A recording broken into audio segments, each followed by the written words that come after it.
ground when this occurred, you were basically screwed, and if even one of the fragments of a decaying object touches you, whether you're airborne or not, the decay will spread onto your body, killing you.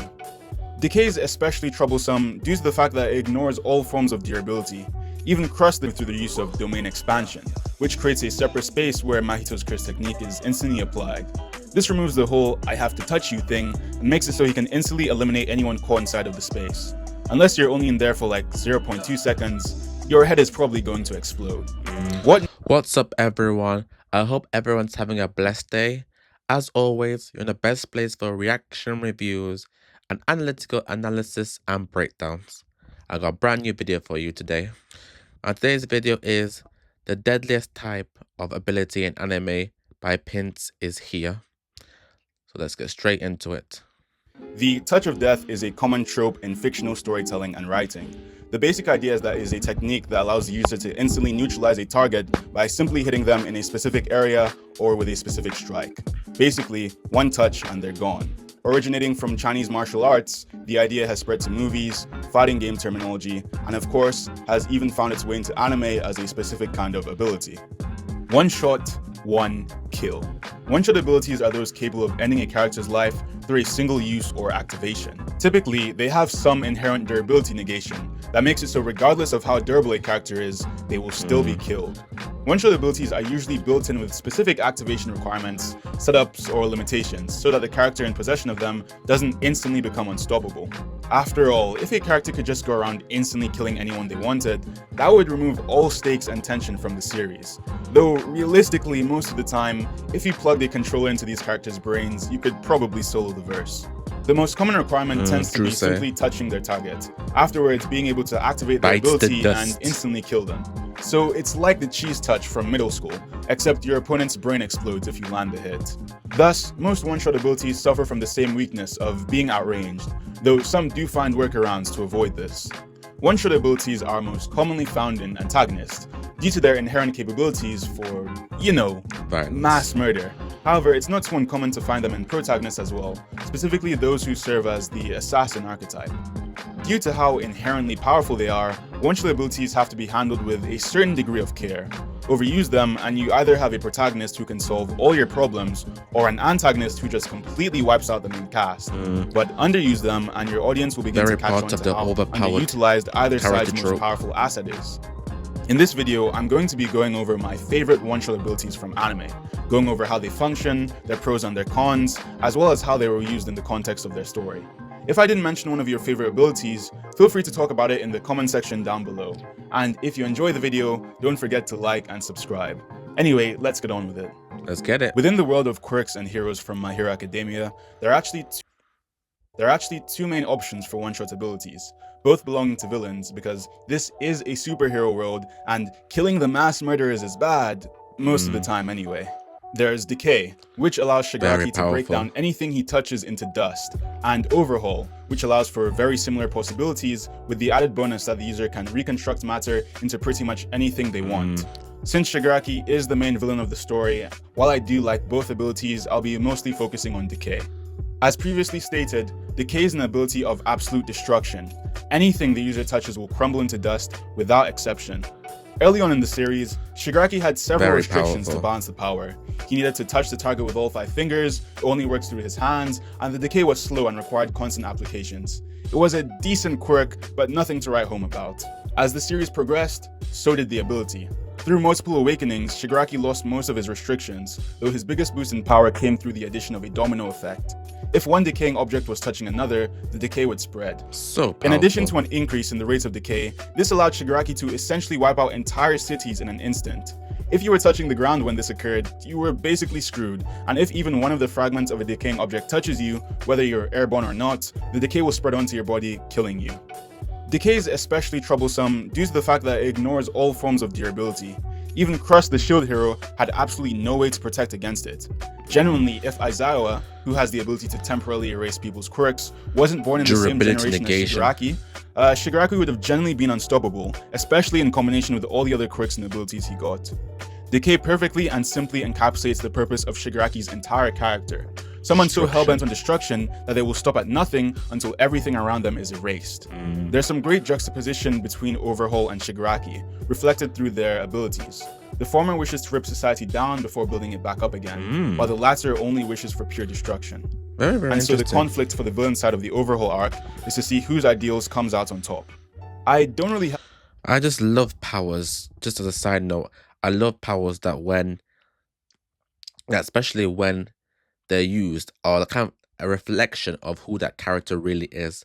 And I really never thought about this dichotomy between Overhaul's and Shigaraki's power, but it really does make sense at the end of the day because Shigaraki, as he does say, destroys everything because that's what he wanted for so long because of One for All's like brainwashing of him, and this reflected his ability getting stronger and stronger the more he became deeper into his hatred for the hero society that he wanted. It fueled his desire for destruction, and as such his power got stronger and stronger. And Overhaul's being able to deconstruct and reconstruct really reflects his kind of mindset of wanting to rebuild from so first rebuilding comes from setting everything to zero and then rebuilding from zero to back to 100 again. It really is a nice touch just to speak on the writing of My Hero Academy. But yeah, in terms of one touch ability, is so powerful. Just because of the way they are durability negation slash avoidance, which makes it very, very lethal and very, very hard to counter. In many ways, these kind of abilities are very similar to like poison, like just one drop of poison, kind of, and it's like GG's. But we'll be interested to see if it does have a poison user later on. But let's continue going. many complaints about Decay. I think it's a simple yet well-executed power, though I do wish we could have seen what it was capable of when Shigaraki started growing hundreds of fingers and hands from his body. Now we move on to Jujutsu Kaisen, the world of sorcerers and Mahito. curses, specifically with special grade curse spirits Mahito, and his technique, Idol Transfiguration. Idol Transfiguration allows the user to reshape and manipulate the soul of anyone they physically touch, including themselves. This So ability grants powerful. many useful applications, such as allowing the user to manipulate their own soul into a form better fit for combat, or even undoing physical damage if not struck with an ability that directly interacts with the soul. Though of course, for the sake of this video, we'll be focusing on the technique's one-shot capabilities. Since Mahito is capable of reshaping the soul on contact, he's got a lot of options when it comes to killing his target. Making them into a sword maybe, making the upper body explode, or causing their eyes to pop out from their face. He's got a lot to work with.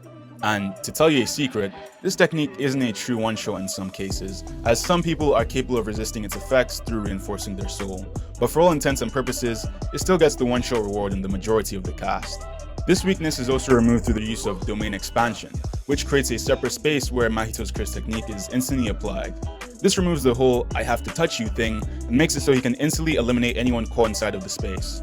Unless you're only in there for like 0.2 seconds, your head is probably going to explode. What makes Mahito's technique Funny truly thing is, it interesting never actually is kills what it anybody represents. in the entire Curses in series. Jujutsu Kaisen are based off human fears and negative emotions. Jogo is based off volcanic natural disasters, and Kurorushi is formed from the fear of cockroaches, and so on. Mahito is based off of the hatred humans have towards each other, and when you apply this theme to his curse technique, you begin to understand what it's meant to represent. Think of what happens when a human hates another. They begin to break that person down into their flaws, and they hyperfixate only on what's wrong with them. They exaggerate their negative aspects until all that's left in their mind is a twisted, hateful distortion of who that person truly is. This warping of the human form, when taken literally, is essentially how Mahito's curse technique works, transforming people based on his own views, and his technique becomes pretty fascinating once you make that connection.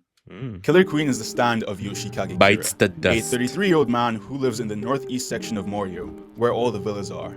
He's not married. Just to speak on that, yeah. That's the funny thing though, despite being a one-shot ability, his domain expansion actually never kills anybody. And a lot of top tiers do actually can survive it for at least 1-2 touches.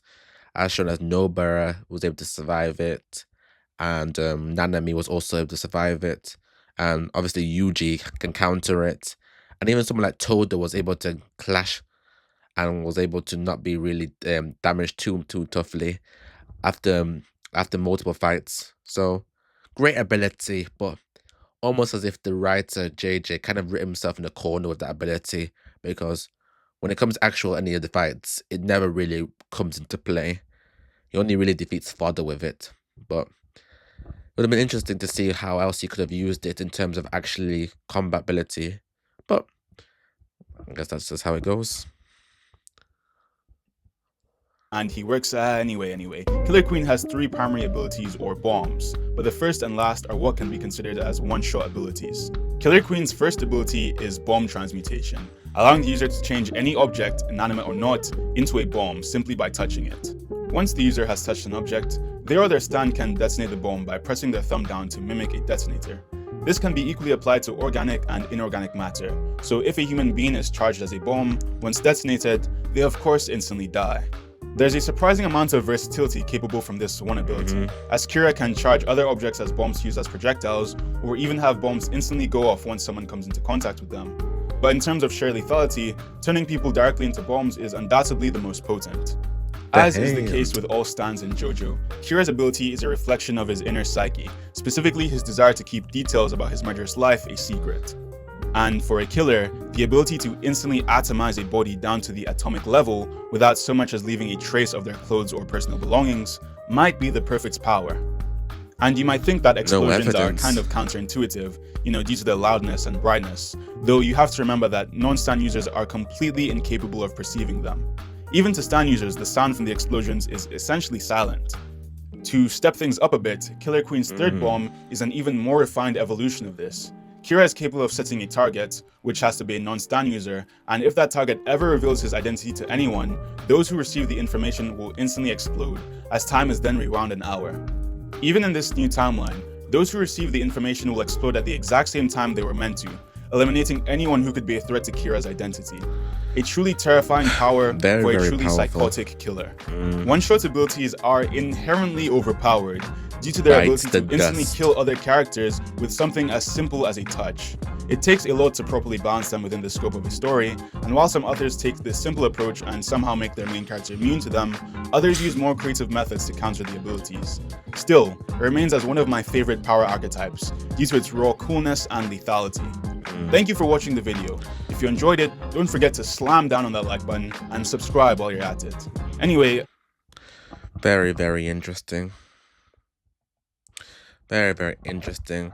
Yeah, it's always a very interesting case because a lot of these times, these abilities can really break the power scaling of the story. So it's always very interesting to see how the author balances out the powers and how you can work around it. It's one of the things what really a part of the overpowered character trope, because it's all about balancing at the end of the day. For as strong as they are, they have to have limitations, weaknesses, or workarounds in order for them to be valid and used in the story. And I feel like all of these show they did it in their own unique way, where how the hero was able to overcome it. I would like to him speak about poison in this as well, because I like to think poison is very similar to how these work, because it's all that little trope oh yeah, I got a scratch and now it's it's a fatal blow all of a sudden. Very similar in terms of one-touch abilities. But I'd like to know what you guys think. Who do you think has the best representation of a one-touch KO kind of power? I'd love to hear your comments below. Was this video a W and L? Let me know also in the comments. And as always, thank you for watching, and until next time.